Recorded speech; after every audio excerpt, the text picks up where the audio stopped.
Now we're here. I can't hear you though. Oh, you can't hear me? Hang on. Now I can hear you. All right, now we're good. You got me. Yep. And yeah, make sure that we have, I'm going to use this microphone, and we are.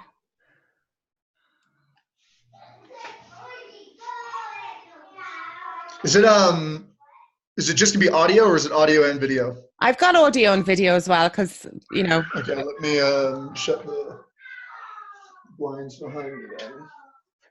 Don't get the glare. I throw it up onto YouTube as well for the crack, so yeah, cool. Yeah, while I'm at it. Yeah.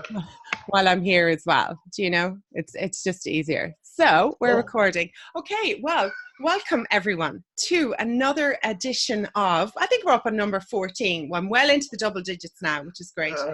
I am in the west of Ireland. I couldn't be any farther away from my next guest, Mike from Salted Stone. You're in Lake Tahoe. It's May, yet there's snow on the ground. Tell me what's going on. Yeah, surprising certainly to me as well. We decided to move up here. I'm from Southern California. Yeah. Which is where I've kind of spent my life, and where the majority of the Salted Stone team, at least the North America team, is located right outside of Pasadena. About a week and a half ago, I guess technically a week ago, actually today, relocated the family up to Lake Tahoe. So we're in Incline Village, Nevada, which is northeast Lake Tahoe. And we packed, we're in an Airbnb for a couple of weeks before we move into the place we're going to be living. And we have bathing suits. And we got up here and ready. Dumped, so now you're studying Wim Hofman, the breathing technique, and you're doing the cold baths. Yeah, exactly. It's turned around. It's very interesting. What brought on the move, Mike? What was the kind of behind that? I'm constantly bringing ideas to my wife, and she's constantly saying no to all of my ideas. So if I bring her 100 ideas and she says no to 99 of them, the one that she doesn't say no to is the one we wind up moving forward with. And in a very kind of short, succinct way, that's what happened with Lake Tahoe. She said yes, and before she knew it, she woke up the next morning, she was in Lake Tahoe. She didn't say yes. She didn't say yes. She just didn't say no. And she didn't say no every step of the way, all the pieces that needed to kind of fall in place in order to facilitate the move. She simply didn't say no to any of them, and so here we are. Normally, she just says no, and then my ideas are kiboshed. Yeah. This is a very interesting agency owner technique on actually that, as I work with a lot of couples, I've never heard that one before. The process of not saying no. I'm loving it. It's really good. Well, and that was it. That's ultimately how I kind of sold her on the idea, because at first she said, she's kind of posed her first objection, her first obstacle, which was around finding a school for the kids. Right. She didn't think that we'd be able to find a school that both of us kind of agreed on. And right. And so once the first obstacle was known, I kind of understood, okay, well, if I can solve obstacle number 1, then she'll present obstacle number 2. But ultimately what we did was kind of started with the end in mind, started with the move to Lake Tahoe. Yeah. And then reverse engineered out all of the steps that would need to take place in order for that move to happen. So we had to sell housing and all sorts of stuff, right? And just kind of told her, convinced her, made the argument, which she bought, that we don't need to commit to all of these steps at one time. We only need to commit to one step, the next step.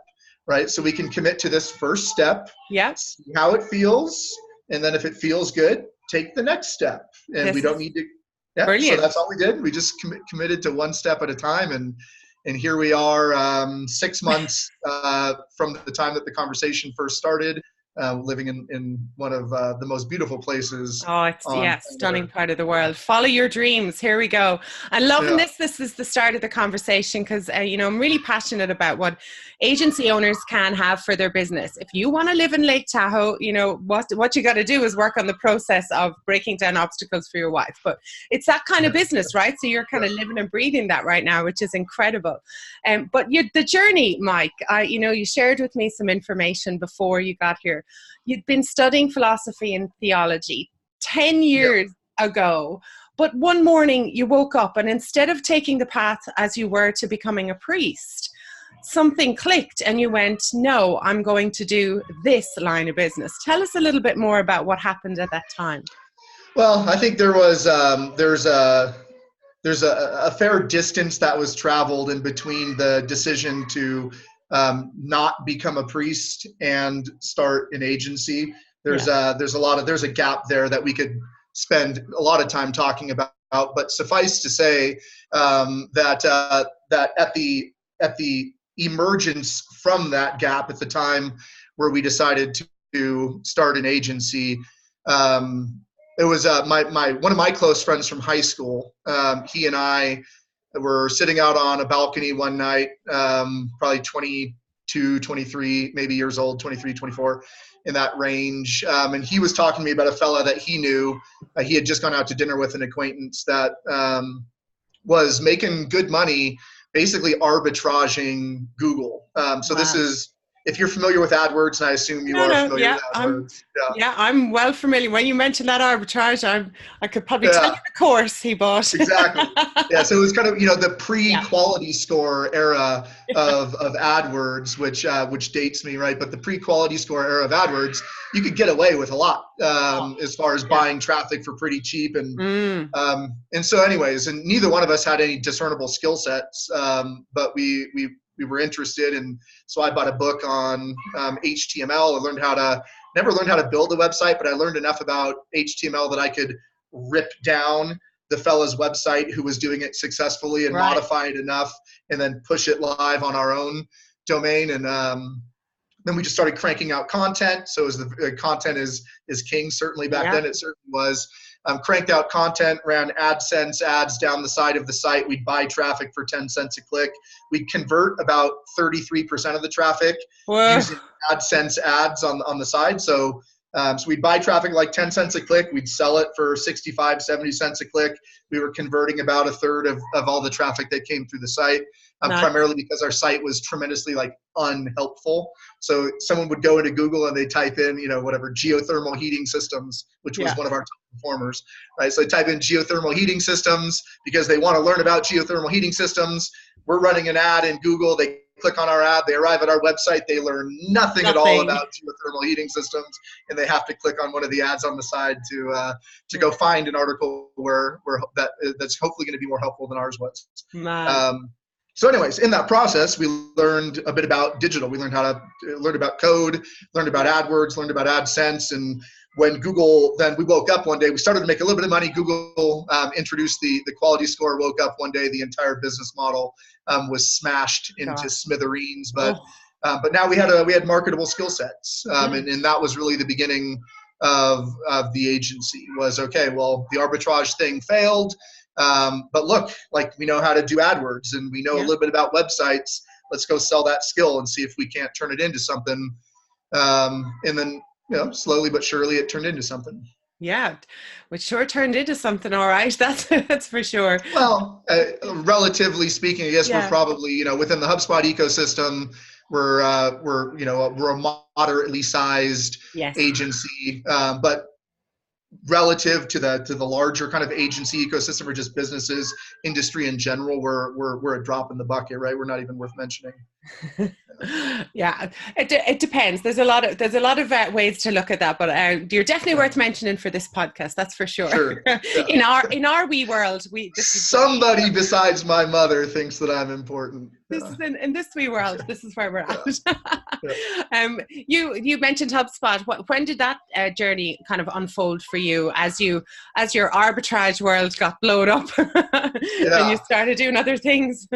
So we started the agency in 2008, and from 2008 to 2012, we did search engine optimization and built websites. Really, that's what we did, and we probably grew from a team of two of us, which is where we started, to, I'm going to put us at roughly 10, 12 people over that 4-year window. And then in 2012, and a lot of the work was project driven. So we had a pretty robust, again, everything's relative, but a robust roster of clients, but most of them would come to us for a project, we'd finish the project, and then we wouldn't hear from them again for 6 months, a year, 2 years, maybe never, right? But we had this legacy kind of client roster. In 2012, we downloaded, or I downloaded, I think, in maybe an editorial calendar template from HubSpot's website or something. I remember it. Yeah, someone called me. Who was it? Geez, it'll come to me in a minute. It'll come to you. She's actually still at HubSpot. And she's Annalisa Spector. No. Yeah. So she was she was like the cold caller. Outbound. Outbound. Yeah. So she got on the phone with me, but she wasn't the closer at that stage. So she kicked me over to Ryan Carrig, who we've been with ever since. But anyway, so 2012 is when we came on with HubSpot, and we were able to move pretty quickly once we onboarded with HubSpot, because we had this legacy roster of clients that we were able to come back into and sell a more residual, kind of retainer-driven offering back into. So I think from 2012 to 2016, that was really, I'd call it like our first phase, the kind of the early years of us onboarding with HubSpot, really kind of ramping up. We had a lot of tailwinds, a lot of traction at that stage. We made a couple of really good hires, some ex-HubSpotters who brought a lot of value into the organization.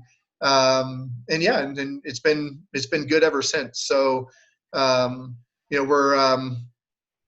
we've not in 11 years now of being in business, we've never had a year where we didn't grow. And I think and I know this because we recently had a leadership summit, but our 11-year compound annual growth rate is 42%, right? So growing by an average of 42% over 11 years, year over year. Headcount has increased significantly. And that's just talking about the North America business. That doesn't account for any of the work that we've done now that we're in Australia as well. So anyways, HubSpot's been, I don't know, probably the single most significant catalyst for growth in the history of our agency. It's amazing because I remember seeing you speak at so this, like, I thought you'd been with them a lot longer than that. So I think you did a presentation for one of the partnered things. It was when Marissa Smith was doing a piece. It would have been around the time of Inbound. It was before the formal partner day. It was kind of just before that time. I'm thinking it's 2014 actually. So you wouldn't have been that long. You would have been only really just in the door, and you were. So I remember significantly seeing the name, seeing the branding, looking at you guys. You're very, very polished.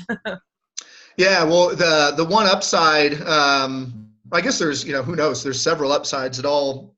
The variables are bigger than my mind is really capable of grasping at any given point in time. But one of the factors that worked in our favor, having come from basically a web dev type environment, right? We were just cranking out websites.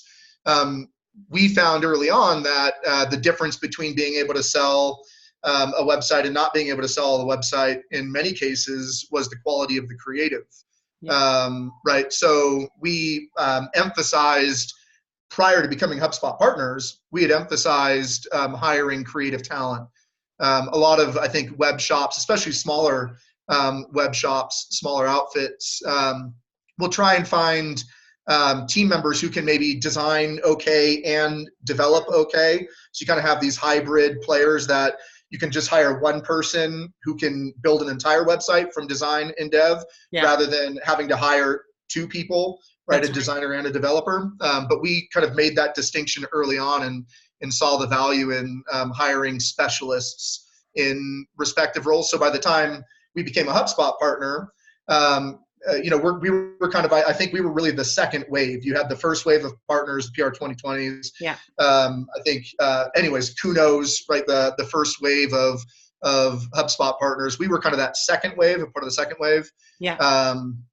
And we came with a pedigree, as amateurish as it was, and still is in some regard, that was steeped in creative and steeped in brand. And so I think from the beginning, we've had that as a differentiator in our favor. Yeah, Everybody has their own differentiation. yeah. We happen to have a polished Yeah, brand. very, very. Yeah. I think it was recently I downloaded one of your Tiny Pulse collaborations or something like that. Yeah. We'll talk about that in a sec. But yeah, I remember that. Do you remember when HubSpot used to give the partners the ebooks? You know, and you would see everyone using them, and you could tell, you know, that some agencies just didn't have that design creative, and they were using. And then it's just something I significantly remember, and I do come across agencies that you can just tell that difference, and maybe that's hiring an internal designer. Maybe, you know, maybe you're too small to do that, or maybe an agency just invests in putting a graphic designer and a high-end designer on retainer, going, you know, just putting that finishing touch. It's a competitive world, and standing out. I think that I clearly remember that very early on in the day. I just remember standing up, I remember your slides, I remember your brand, and I remember your t-shirt, and I just went, here we go, this is all polished. But then you'd only been in the door at HubSpot, you know, it's all relative, you know.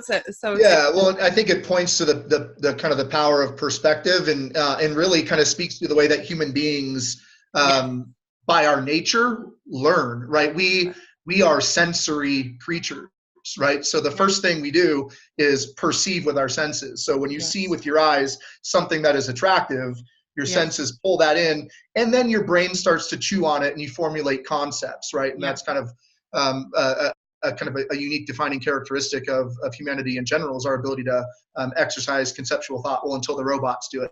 But right now, we still have that kind of as a distinct advantage in our favor. Right. So, but ultimately, you don't know whether someone is smart or capable or anything else until after you talk with them. But you know whether or not you want to talk to them based on what they look like. Correct. Right. And so that, I think, especially at the beginning, was something that served to differentiate us and was a competitive advantage for us.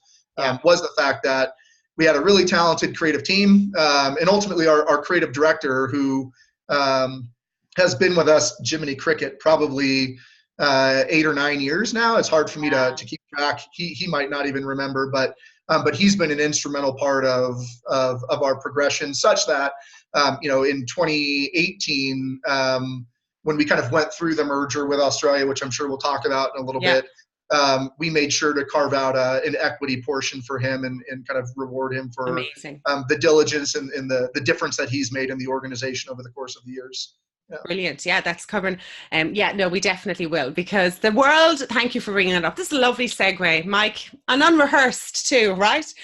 As you know, just so much talk. You know, once a week I'm getting a phone call.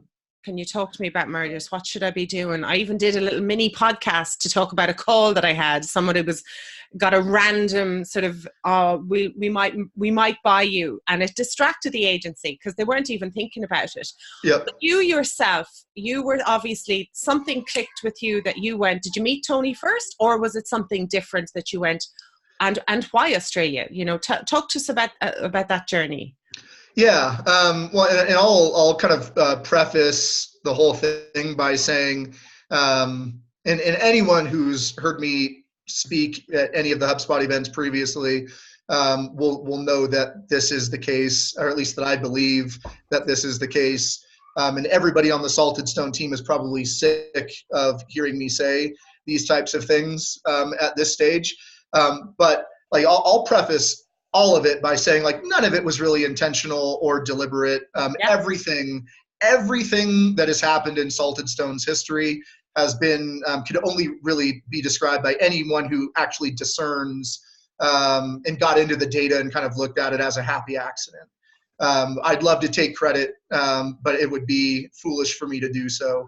But anyways, I guess at the long and the short of it is, one thing that I can say is that I explore every opportunity. So when HubSpot put together and made available the mergers and acquisition marketplace, which I don't know, goes back probably 6 years now or something, 5 years. And at the beginning, it got a lot of activity. It's really slowed down. I don't even know if it's available anymore. I haven't seen it. I haven't heard anything on it recently. We might be digging it up again.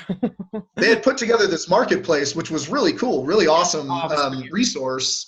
But we, you know, the brand manager, Tony, who was CEO of Brand Manager, which was an agency headquartered out of Sydney, Australia, location in Perth as well, alongside a location in the Philippines.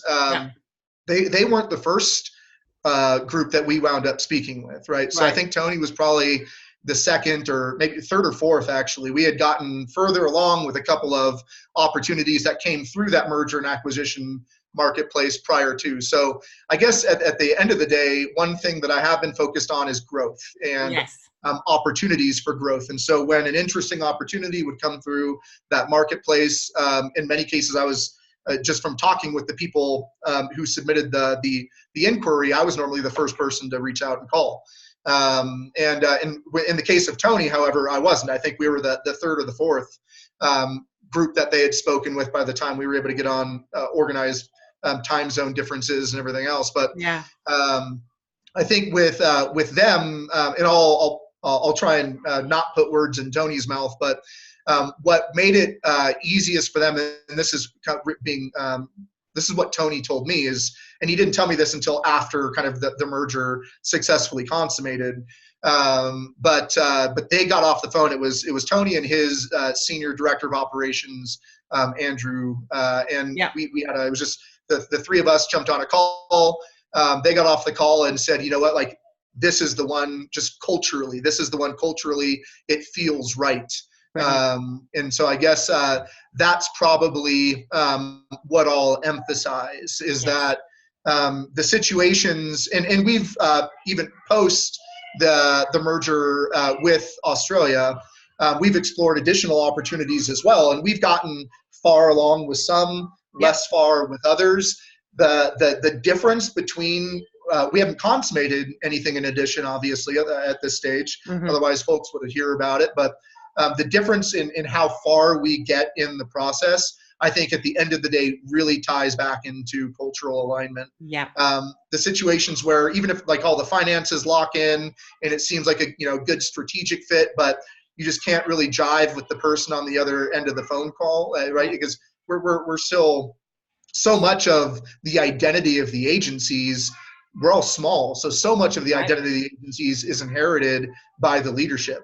Right. So the identity of the agency is really, in many respects, the identity. There's something fundamentally, there's a direct correlation between the character of the agency and the identity of the leadership team who's shaping it. And so it's almost like, you can look at the agencies as almost like individual bodies, right? Like this collective group that is functioning as one unit or one person. And just like in real life, not everybody gets along. Just like in real life, you're naturally going to have affinities with some types of people over other types of people. I think in the merger environment, as long as the leadership teams are staying involved and it's not purely kind of an economic play, and I don't think by and large, the HubSpot agency ecosystem is to a stage of maturity where that's really happening, where it's purely just economics and in dollars and cents. I think culture matters a heck of a lot. And so both in the opportunity where we did bring it across the finish line with the brand manager in Australia and in opportunities that we've explored since, the ones that progress the farthest are the ones where there's just great cultural synergy, because the dollars and the cents, that's always going to cause friction, right? As you're trying to think through equity splits and new positions, and roles and responsibilities, like those are going to be hard conversations. And I feel like the only way you make it through them, almost like a marriage, right? The only way you really make it through, the only people who have been married for 50, 60, 70, 80 years, right, are people who were willing to tolerate the deficiencies and idiosyncrasies and friction points associated with their partner or spouse, right? Because there is no perfect person. So you're always going to have the deficiencies that you have to deal with. And so the cultural alignment, I think the value alignment is what enables that process to continue. Yeah, it's that click, isn't it? It's that feeling of, I can get on with these people. I'm going to be able to work on this with them. And I think that's the big thing that agencies, if like what I've noticed as well with some of the mergers and the talks, it's if you are looking at a merger because you want to start coasting, or you see an exit, or you see a financial bonus, like you go, oh, I think now I can ask for more money because we'll be a bigger company and I don't have to work as hard. It's not that. No. It is more hard work in a different way, and you have to be open, and you have to be ready to, if you're tired of the game, don't merge with another agency, because there's a whole new other game that's going to open up. It's for people that love the game, love what they're doing, and are open to another version of that.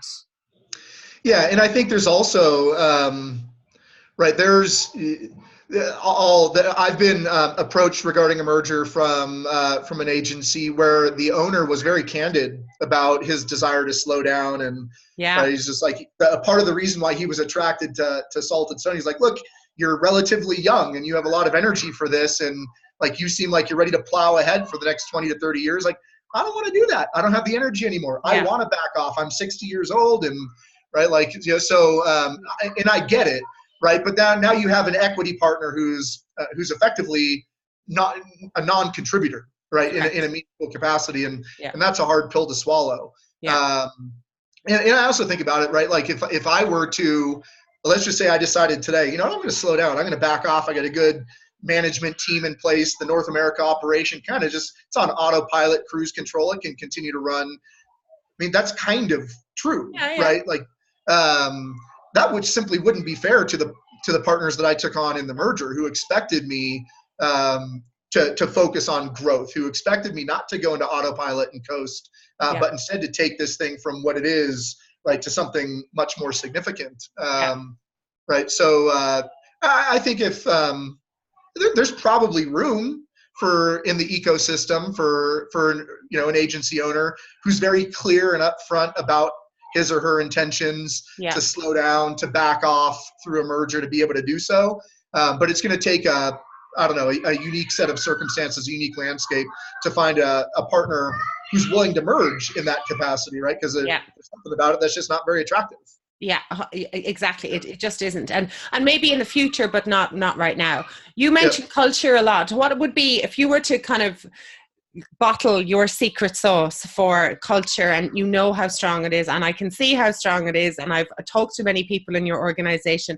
Do you have a secret formula for culture? Geez, I think I don't know exactly how to answer the question. What I will say, like we have a culture code, and I think if it's on our website on the about page, and if you were to take a look at that, I think it would communicate a lot about how we attempt to manage the people within the business. I guess there's probably two items from that culture code that stand out most distinct for me that I think kind of inform the rest of them. And those two are, we make every effort to treat the people on our team according to what we believe is kind of their intrinsic dignity. So we believe that human beings have a fundamental value that's kind of inalienable, right? It's intrinsic to their nature, and we try to treat people that way. And so if that's like 1A, then 1B, I would say, how does that tend to manifest itself most concretely? I think, and this is also kind of in the culture code, but we tend to focus on, rather than focusing on results or success or failure, we tend to focus on like disposition or attitude, like your attitude and your level of effort, right? If you have a good attitude, good is a pretty kind of umbrella term for a bunch of characteristics or attributes that would roll up into it, right? If you're humble, if you are a person who just kind of is naturally grateful for opportunities and recognizes kind of your own smallness in this cosmic soup, right? Like if you have a good attitude and you're a hard worker, and hard worker is also pretty relative, right? Like if you take me, I've there's three of us that started Salted Stone. I guess two of us started, but we took on a third partner pretty early on. If you were to line us all up in a row, and say, okay, all three of you work your hardest. We're each going to get like different distances, right? So if you were to put a bag full of 100-pound bag of rocks on my shoulder and a 100-pound bag of rocks on Nick's shoulder and a 100-pound bag of rocks on Tony's shoulder and say, carry it as far as you can, we're all going to get a different distance out carrying that bag of rocks. So it's less focused on the distance that you can carry those rocks and more focused on like, hey, are you carrying it as far as you can? Right. If you're carrying it as far as you can, that's all that I care about. That's right. Yep. And so I think we manage the team from that perspective, not like, hey, he carried the rocks further than you did, but are you carrying them as far as you can? And as long as you're carrying them as far as you can, then all good. And I think that creates a culture that is like patient. It's respectful of the differences between people. It's respectful of every individual's unique strengths and weaknesses. And it allows folks, I think, to flourish in an environment where they're not afraid. And by virtue of that, I mean, when you look at our team member churn, like it's, I mean, I would argue it's lower than it should be, right? Right. We have negative churn over the past 6 to 7 years. So anyway, I think the culture it's a strong culture. Yeah, and I think you brought up a really good word there, which is the difference is I see a lot of culture washing going on right now. It's like, oh, culture, let's buy this, paint it over. We've done it. They call one team building event, it's culture. It's not. It's something much more intrinsic. And the code is something that is all a series. It's a whole step and a whole formula and a whole process around that. Really, really important to do that. There's actually some good HubSpot material as well, as I know you've got some great material on it that people can check out, which is really good. But in fact, I think we actually put out a piece with Tiny Pulse, like a culture code guide, like how to build a culture code, which could be a good resource for folks who are kind of exploring that themselves. Which is brilliant and I think this is what agency owners have kind of forgotten sometimes, because you went through all of that and you were using Tiny Pulse. You have now got an insight into that world, which is communication and which can help people with their digital marketing. I was speaking to some of your team there and expanding on that. So you do the work yourself and then you never know where that's going to lead to. I think that's one of the biggest opportunities out there for agency owners. But with you at the moment, like Australia, that's been about a year I remember, is that a year sort of cooking right now or formulating? A year as of July 1st. That's right, And so first you're in, and where to next? Where are you off to next? It's really interesting. It's kind of a big, I think, transition period right now. So the one thing, and I'm everything that I've ever learned, I probably learned just by making mistakes. That's generally speaking. You're not afraid. Well, which explains my arrest records and everything else, right? So that's another show. Show. But ultimately, I think one thing when I reflect back on the past 12 months and think about things that I could have done better or things that I should have done better post merger, opportunities for my own improvement. And this will segue nicely into kind of what comes next. The thing that I think I've failed to do adequately is, right, so we kind of had this North American agency that was all about North America. There was an Australian, or call it, an APAC agency that was all about APAC. The two of them merged together, but there was never really any elevation from a focus, a resource perspective to like a global level, right? So just kind of, it continued to be really two independent, autonomous entities that shared a brand. So there are walls that exist operationally. There are walls that exist culturally to some degree, and I don't think that I did a very good job from a leadership perspective at emphasizing the importance of breaking down those walls. Right. Because I think where we're going to see the exponential gains is when we're truly operating as a global entity rather than the regional entities. And the regions, North America, a lot more advanced in the stage of things. with the likes of Australia. Like I onboarded Tony and Maria in their agency when I was living in Dublin, because that was 2012, 2013, because HubSpot didn't even have an office open in Sydney. So, you know, like there is a big difference there when it comes to, you know, the regions, and the regions here in APAC are still kind of catching up. They're further ahead than what the Middle East would be, but then Europe is a little bit ahead of them. So there's a kind of, but America, we feel, is, you know, definitely 2 years into their ecosystem ahead of everyone. Yeah, so it's been interesting because there's a difference in the marketplace as far as familiarity with digital, right? Yeah. Like what state? Yeah. Like there's still, you can still be an SEO, an exclusively SEO agency in Australia and be, you know, printing money, and that's just like no problem. That for 10 years in here in the US was that, you know, 10 years ago. Gone. Yeah.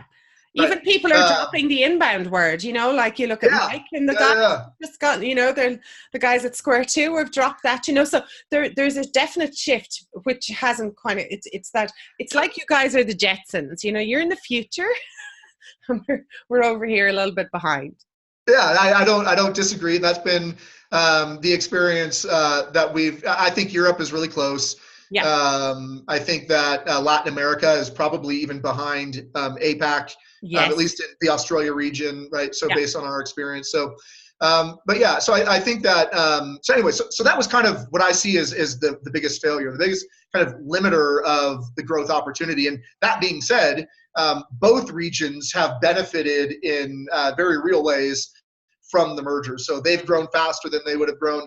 We've grown faster than we would have grown. We've been able to kind of share some resources across, but it's been kind of very, it's been a manual and like turbulent process of we haven't systematized the global resource queue and things of those natures yet. So all stuff that now we're focused on. But one thing that I have done, and it's still kind of early stage, but I have basically taken myself off of North America's books. I'm no longer focused on North America, and I'm now employed by the parent corp, which oversees the regional entities, and that is more than just a symbolic act, right? So in reality now, I'm being held accountable to, by virtue of my compensation being come from distributing my time, my attention, my focus more evenly across the regions that we're operating within, and also am starting to build a small core group of resources. So like marketing being one, finance being another, whose job it's going to be to have more of a global perspective. And then we can roll out. So if we're defining global kind of marketing strategy, we're defining global finance strategy, we'll then roll those out regionally. We'll implement regionally, maybe with some nuances for each of the regions based on maturity and whatnot, but starting to take more of a global view. And that coincides with, to segue into what comes next, we are opening up, it appears, I mean, it's the dust hasn't settled yet, so I guess anything's possible. It could still go sideways, but it appears as though we're going to be opening in Dublin in end of summer here. So is that why you're wearing the shamrock on your t-shirt? I just we'll call that a happy accident as well. I love the coincidence. Is this Dublin acquisition, or is this new? Is this a new company, or we're gonna do it ourselves? Oh, fantastic! Yep. So we're gonna start small. Yep. We're going to take some folks from the North America team, ship them over to Dublin, and have them root down, and we're committed to a couple of years with these folks. To try and establish some early traction, and then we'll build out a team from there, from folks in Ireland. So as we grow, then we'll hire. Very similar to what HubSpot did. They sent over a core team from Boston, like maybe 12 people, and then they ballooned out, and then slowly they went and returned as it went on. Oh, fantastic! Timeline on that, Mike? Have you got a? Is it this year, next year? We expected actually to be opening, I think the plan was July 1st, but when last time we came over to visit, we met with the bankers and the immigration folks, and then it kind of became evident that our timeline was a little bit unrealistic. So just logistically, the process of getting the critical skills visas and things of those natures is going to take a little bit longer than we had anticipated. Yeah. We're working through with the IDA to get Great guys. company certification status, things of those natures. So yeah. anyway, so that whole process is kind of unfolding. Yeah. But we're anticipating, I think we've targeted early to mid-August to have boots on the ground and doors open. So brilliant. So we're roughly 3 months plus or minus out. Brilliant. Well, we're keeping a close eye on that and wish you the absolute best of luck with that. So apart from meeting people in Ireland in the next few months and years, one of the things that you said you're focusing on is this ventures. Okay, so you're coming out of the North America, you're going into the parent company, you're going to be focusing on global, but about creating a ventures division for Equity Plays. Does that mean you're actually investing in other agencies or other businesses? Other businesses. So we did our first one back in 2009, and it's and I think we're in the process right now of going through an exit. So I think it's going to be a successful exit. It's taken a little bit longer, 10 years of growing that business, but it was a business that we invested. It started with $0 in revenue, right? So we invested basically in an idea, right? And we paid the first year salary of the team to get that idea off the ground. We acquired a couple of key assets that we exchanged capital for, and in doing so took an equity position in that business, and it's grown from $0 in revenue to, I think in fiscal year 2018 it closed out with 30 or 35 million, and so now we're in the process right now of hopefully selling it, right? And so we look at that as a great case study for what can be done. And now with kind of more resources at our disposal than we had in 2008, 2009, we don't need to invest in companies that are doing $0 in revenue and hope that they're going to grow. We can take positions in organizations that are a little bit more mature, lend our skill sets to helping grow those businesses, and potentially some capital as well, especially if we do successfully consummate the sale of this original. We're going to be capitalized in a way that historically we haven't been capitalized. So we're a $0 debt. I think I got my first credit card for the business last year, right? So we've never had a penny in debt for Salted Stone. Everything's been financed by profits generated by the business. Putting it all back in, Any businesses you're really interested? Is there markets you're interested in? Locations you're interested in? I have this vision of you doing some sort of Salted Stone Shark Tank kind of thing. How does one get it? How does one pique your interest? That's a great question, and it's at this stage there's not really a good answer to it. There's nothing formal. There's no formal process. There's nothing formally defined. It really is kind of like an aspiration. But we did just recently, we did take an equity position in the past 6 months in another technology company. Nice. We were a client of theirs. Oh, nice, And they came to us then looking for marketing assistance. After we had been a client of theirs for about a year, they came to us looking for help, and we gave them a proposal, and then it just kind of wound up. We negotiated a portion for cash, a portion for equity, and the rest is history. And hopefully that one turns out well. But so we're starting to kind of actively pursue it now. It's a light bulb that's gone on, and I think as far as the types of companies. The one thing that I'm like the company that we're selling as an example right now, the valuation process, we've gone through the valuation process. We have an investment bank involved, and and the valuation it's a multiple of EBITDA, right? And it's so every company is ultimately going to be valued, it seems like, based on a multiple of EBITDA, or in some cases, as in the case of technology companies, most technology companies are not valued based on a multiple of EBITDA. They're just based on a multiple of forward earnings of residual earning or residual revenue, not even earnings, it's not even income, right? Right. So you take a look at a company like HubSpot as a great example. They had a $2 billion market cap before they ever turned a penny of profit, Correct. right? How does that happen? Well, they're a technology company. They're valued different from a distribution company or a manufacturing company or a service company, especially service companies, probably the worst businesses to be into from a valuation perspective, right? Like, hey, any agency owner listening to this podcast right now, if you have a desire to make money and exit someday and ride off into the sunset, find another industry, because you're not going to do it as an agency owner. Right, exactly. Right. It's a vehicle for other things. Yeah, but absolutely.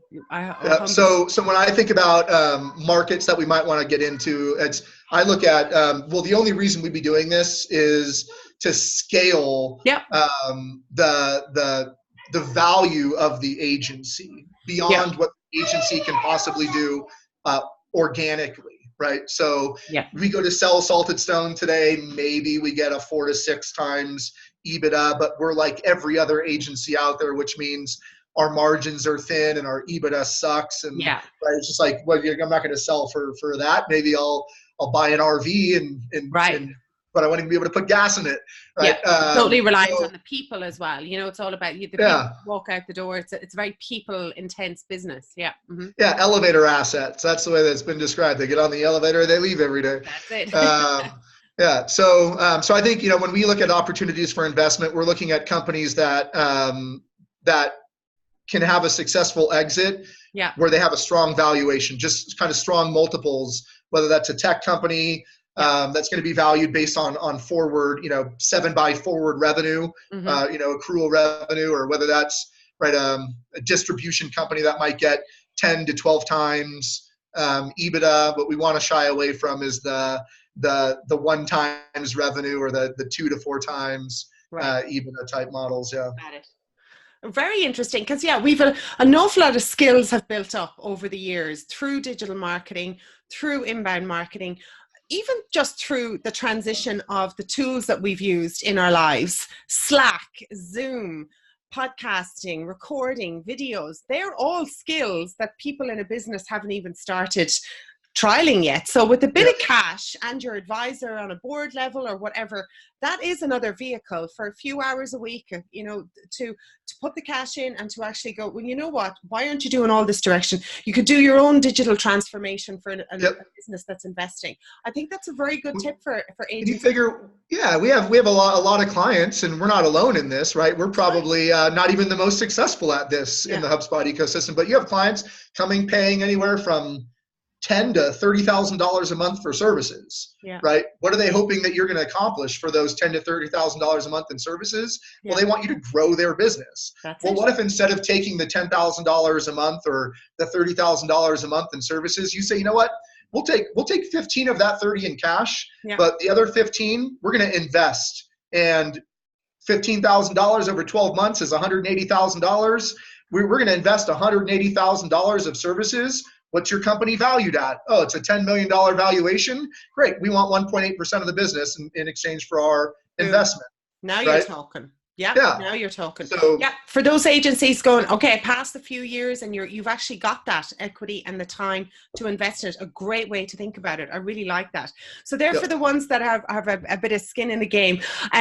One part of this agency life as well, like I've just seen you there, Mike. You're looking buzzing, healthy, vibrant. You certainly don't look like a man who's been in the industry for 10 years. And I asked you about one of your personal habits, and I'd love you to tell us a bit more of that and about how you manage your life. But obviously with this move to Lake Tahoe, you're going to be able to continue your daily mass. You said that something that you love to do as a personal habit is your daily mass. Tell us a bit more. Have you got that in Lake Tahoe? Yeah, actually, I went this morning right before before we jumped on this call. Yeah. So I make sure that I carve out about an hour at the beginning of every day, hour and 15 before the day starts, and I either head over to the chapel, head over to a church, and make sure to spend some time in prayer and in recollection. I'm a firm believer that we we agency owners, but everybody, we as people, we as humans, can really control almost nothing. And we can influence very little. So we can influence a little bit more than nothing, but we can actually control nothing. There are thousands, tens of thousands, millions, maybe, I don't even know. My brain explodes when I try to think about it, of variables that influence the difference between success or failure. Right. And I long ago gave up and just kind of like realized, and at that moment there was a tremendous kind of sense of peace that emerged from that realization. Kind of like gave up owning success, like it somehow depended exclusively on me and my efforts, and I had to wake up early, be the first person at the office, work as hard as I could all day long, be the last person to go, make sure I was online all night long, right? Like I realized at some stage that that's not what ultimately at the end of the day is going to determine success or failure. No. So anyways, I've found that hour a day, hour and a half in the morning, kind of before I get started, of recollection, of prayer, of trying to kind of put myself as and frame my understanding of myself as a creature, a child of a creator. And I would argue a creator that actually cares about me, cares about me kind of as a child. That focusing on maintaining that disposition, a kind of childlike disposition. I have 3 kids. They depend on me for everything, right? They come to me, they're like, Dad, I'm hungry. Dad, I'm thirsty. Dad, I want to go outside. Dad, I need you to wipe my bum, right? Like they depend on me for everything in their lives. And so and that's really kind of helped me focus my own perspective on what it might mean to maintain a childlike disposition before a creator that actually cares about me. Right. So rather than like my kids don't say to themselves, they don't wake up and say, you know what, I need to figure out how to feed myself breakfast. No. I need to get up and I need to go and I need to get the cereal bowl and I need to get the cereal and I need to get the milk and I need to make myself breakfast. Like it's all up to me. And if I don't make breakfast, I'm not going to eat. They don't think like that. No, they don't. Right? They not yet. They say, right. They say, Dad, I need breakfast. Give me. And I may ask them, I may say, you know what, Sophia, you know what, Noel, you know what, Jeremiah, like, go and get the cereal, bring me the cereal box, right? I may, as they get older, I expect more of them, and I ask them to contribute to the creation, the fixing of their breakfast. Right. But ultimately, it's not, the whether or not they eat is not dependent upon them, right? It's dependent upon me. And so I look at the business, life more broadly than the business, but certainly also the business in very much the same way. So that hour in the morning, that daily mass is I think paramount to kind of it's at the core of the identity of me, and by virtue of that, even though, I mean, Salted Stone is certainly not a religiously affiliated organization by any stretch of the imagination. We have a very, very diverse set of team members that canvas a wide spectrum of ideological beliefs and lifestyles, everything. But I'm still at the head of the organization, and by virtue of that, I think the fact that the daily mass, the reception of the sacrament of the Eucharist is kind of at the center of me, that kind of does affect to some degree or another the rest of the organization in a way that I would hope could be described as positive. Absolutely. I mean, you're taking care of yourself, you know, and this is a common theme that we're experiencing. We've all been there where we've grinded and hustled and been the first in the office. And actually felt that we had to do it because, well, number one, we didn't have culture in place in our agencies to allow us to step back. So number one, you've got a team that supports you, but you also know that you can take an hour. You don't have to be there checking the clock. You don't have to be on top of them. You have a team that supports itself, but also a team because they know that you're going to invest in yourself. You're a better person. It is actually cyclical, and it does come down a lot to culture because you put that in place. You taking the hour out, it's like a symbiotic relationship. And, you know, we've all been through those, you know, working the 18-hour days and posting about it on social media like we're actual, you know, saving the world or something ridiculous. But I can definitely see a shift, and like I can see it in you, and I'm watching, you know, I've been around with you guys a long time, and I can see the difference in the guys and the girls who are going, do you know what, a second now, let me take a step back here and let me invest in myself. What do I need energetically, spiritually, for my family, for my health, for my fitness, for my mind? And the, you know, the grinders, and that, you know, as you're earlier on, you do it, but you step back and you go, hang on, I'm in my 40s or whatever age you are, and you go, I better like measure this. And I think, and at the end of the day, work is supposed to be at the service of the individual, or, you know, in my case, work is at the service of my family, and not the other way around, right? My family should not be at the service of my work. I should not be at the service of my job. The job is something that I do to provide for the family, to provide a lifestyle. Exactly. It's not the lifestyle. It's part of it. So today we'll take a little wrap up. We've been here. We've been We've been talking all day, and I want to know what's the name. What's the name on your T-shirt? What's this? What is that? Smitty's. It's a pub in Worcester, Massachusetts, which is where my wife is from. So go girl. I love it. All I could see was, is that a Shamrock? And it's reflective, and I was like, oh, it's an Irish bar, that's for sure. But right now here, Mike, there's somebody starting out right now. So let's say there's somebody, you know, HubSpot's still selling licenses to agency owners, and they're still getting people into the partner program. Some of the advice that you'd give somebody starting out right now, and we'll end on those notes with you.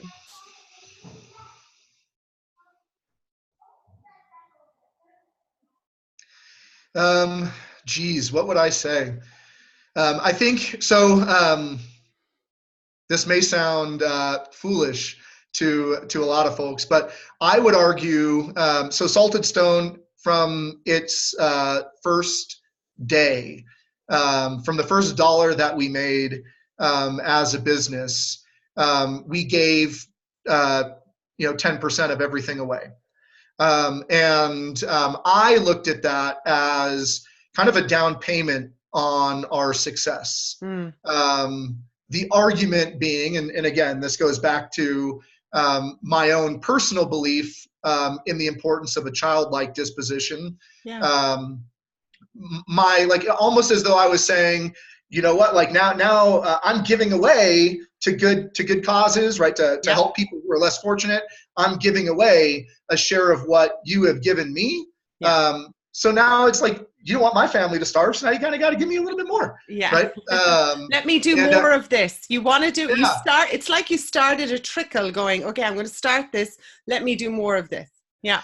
So I think there's probably all sorts of practical advice that would be more valuable than like the philosophical advice. But ultimately what I would say, like, hey, be overly generous in a way that demands the creator, whatever it is that you would call that, right? Like I'm going to call it God, right? But that demands that God be equally or overly generous with you. It's like that energy, isn't it? The energy out, it creates a vortex. It's got to bring new things in, you know? Some people call it karma. Some people call it whatever it might be, right? Exactly.